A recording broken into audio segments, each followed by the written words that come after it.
The postseason is here. It's here. It's It almost is like here. yesterday. We just started the season, but here we go. But you may say there's about 6 Aggie sports still going through postseason, so which one? And that means softball. People should know it's Because- Wednesday. Whoop. Because they're the one getting the postseason here in town starting on Friday. Well, it's Wednesday, so she's back again. Yeah. Yeah. She's going to be busy Friday, so she decided to join us Wednesday. Cleared her busy We'll schedule. take her whenever we can get her. She cleared her So, busy schedule of yeah. no practice. I penciled you guys in. Yeah. Oh. Very busy. You ever put us down in ink? Sometimes. You know, sometimes it's on the fly. Sometimes I got to schedule it in. That's right. Depends on the week. Busy. Oh, Busy, Tori busy. Vidales, Aggie softball, number 9 national seed in the NCAA tournament. The Aggies hosting the College Station Regional this weekend at the Aggie softball complex. We'll get to that in just a bit. Tori, do the honors. Who did you sucker in to come and visit us today? Well, let me think of a way. And then I have My- a question after you're done my with the fellow hot corner Oh, I like that. teammate. You like intro. Opposite corner. that? My fellow. So she's like Yeah. hot corner because, you know, first base is important too. The hotter corner, I should say, because that's pretty hot. What else can I use to describe you? The green-eyed ferret You loving. could use her name.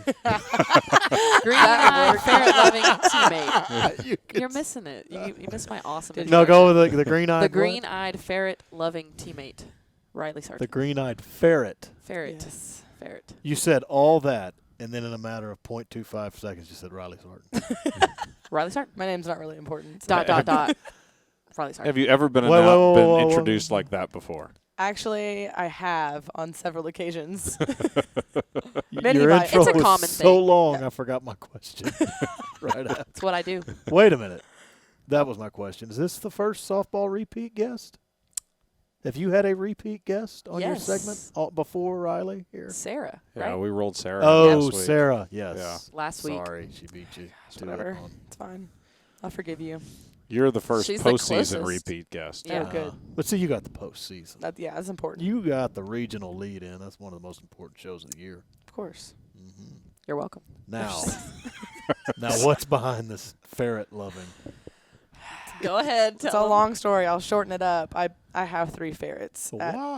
home and back home in Fort Worth. Okay. I don't know how it happened. It just I saw She them at wanted a dog, Petco. and her parents Yeah. said no. They did. So So I she was said, like- "Look, I'm You can getting get a pet." ferret at Petco? Mm-hmm. You know, they're in Oh, a I little thought you- cage. They look so sad. I And thought you had to, like, catch them in the wild or No. something. In the wild. you buy them. What are their names? So sad story. The original Cash. 2 were Johnny and Cash, Okay. and then Cash tragically died. Hashtag play for cash. Play for Cash. But I read somewhere that ferrets can't be alone because they're pack animals. Weird. I don't know. So I had to get 2 more, obviously. No, she got one more, and then she read somewhere else that they needed 3. three. Three So is the one magic didn't number. bully the other one. So Yeah. then she got another one. So So now it's she has 3 ferrets. Johnny, June, and Carter. No. Never Very met Carter. nice. You a Johnny Yep. Cash fan? Sort of. I just thought it was kind of cool. So these ferrets are back home with Mom and Poser. They Dad. are.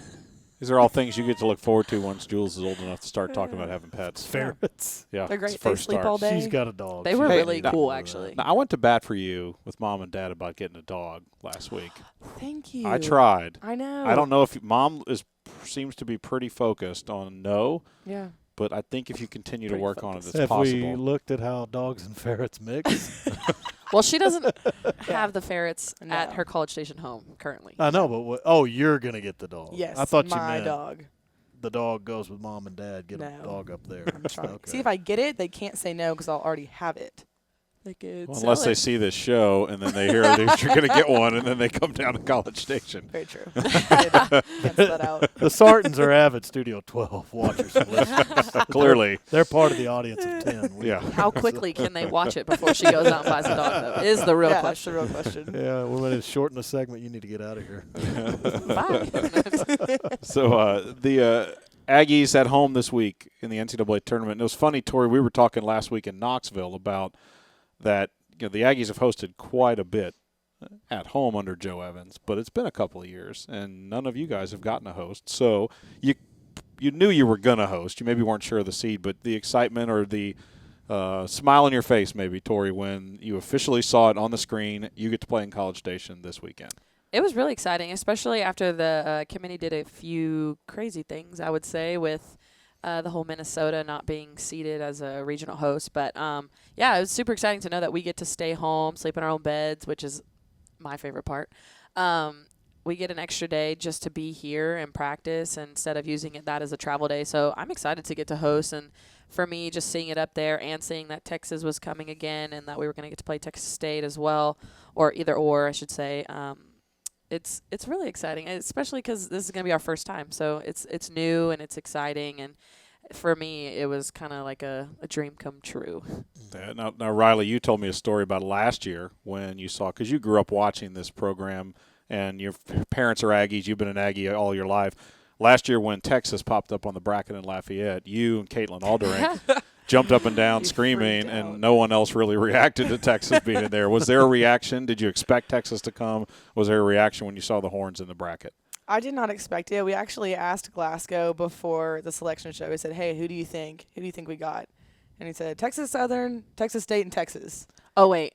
It's on. It's because it's on the vlog. It's because it's on the vlog. So I said, "What are your predictions?" He said, "I think we're gonna get Texas, Texas State, and then a small school from Texas." He didn't say Texas Southern specifically, but he pretty much had it right. Wow. I was like, "You go." So I mean, I trusted him, and I was excited whenever it came up, and I can't even express how excited I am to play them at home. That's gonna be insane. There's gonna be so many people here. Oh my gosh. Yeah. But now wait a minute though. I mean, you guys have seen Texas State firsthand. If you are to defeat Texas Southern, there's no guarantee Texas is next. Texas State's a pretty good team. Yeah, that's why that's why I said you never know which one, because Texas State has actually beat Texas twice this year.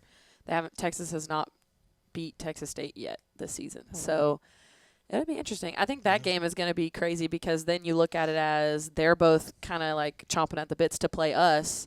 But so they're going to want to get through that game, but that's going to be a tough game to get through. So they're both going to have to use their good pitching for that game.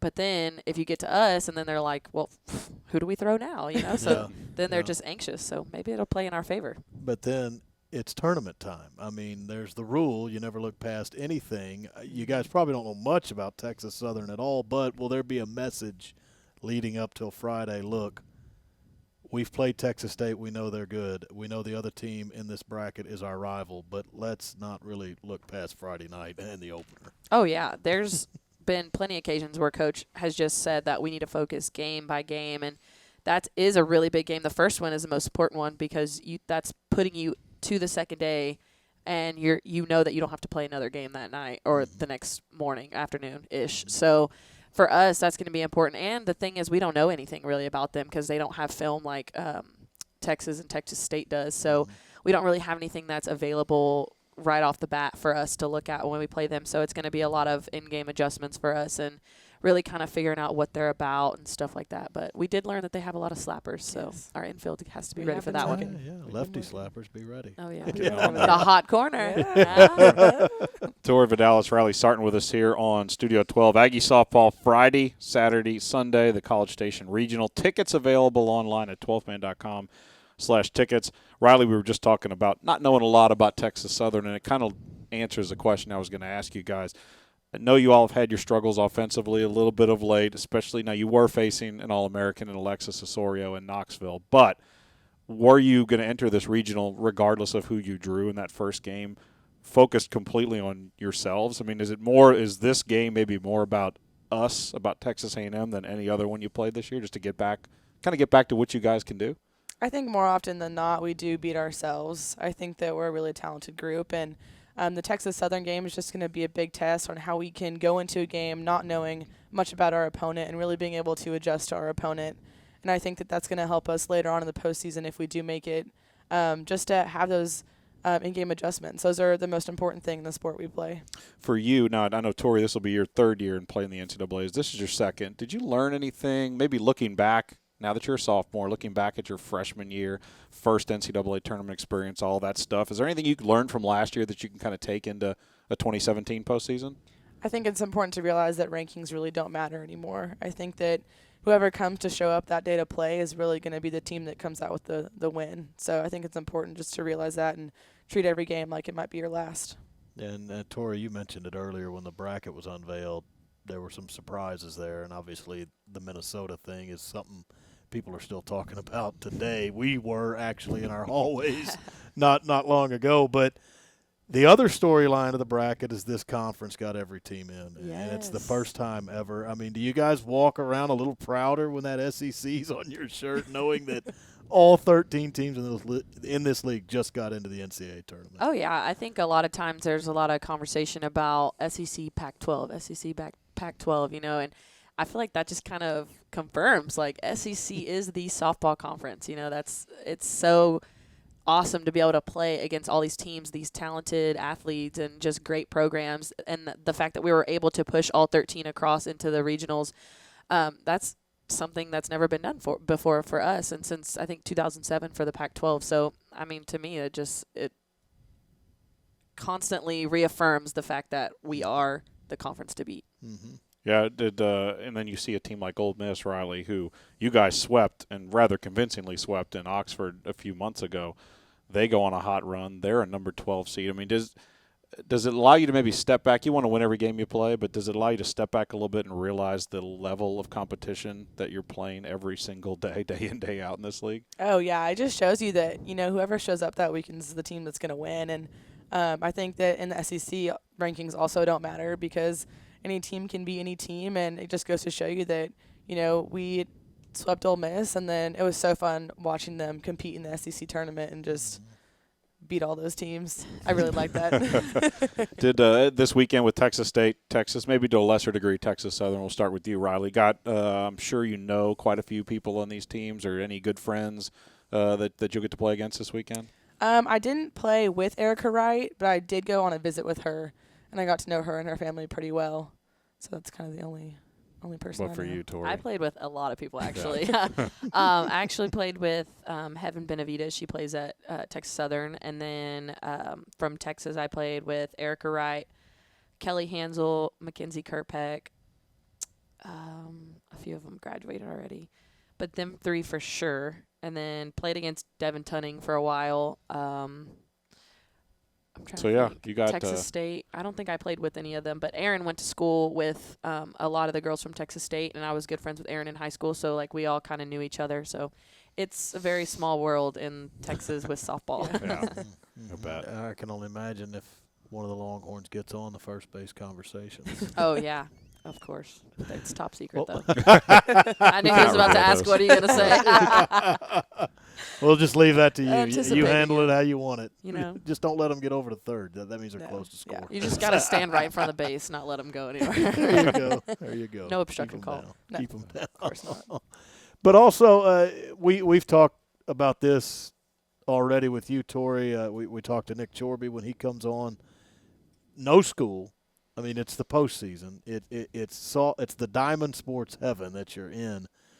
But this is what it's all about. I mean, you literally get to focus on the most important time of the season with no other distractions out there, unless you go create them, which you guys aren't going to go do. Oh yeah, like even we were talking about this the other day. It's so nice. You wake up, you go to practice, depending on what your practice schedule looks like, of course. But you just get to go home after, and you kind of sit there for a second, and you're like, "Wow, I don't have anything to do right now." You I'm think like, you're supposed to pick up a backpack? yeah, it's second nature to like get on my laptop and be like, "All right, go to eCampus. What do I need to do today?" And I'm like, "Oh, I'm done. Cool." And so then I'm just like, "All right, well." It's always those times though that you don't have anything to do is when you're like bored to tears, and then when you actually have like homework and stuff to do, you can find a million ways to distract yourself. Isn't that so true? Why is that? This is how Any it is, man. psychology majors on the team? Nope. A lot of sports management and ag. There you go. There you go. Well, guys, we appreciate the time. Looking forward to Friday night, A&M and Texas Southern to start the NCAA regional here in College Station. Best of luck. Thank you Thank very you. much.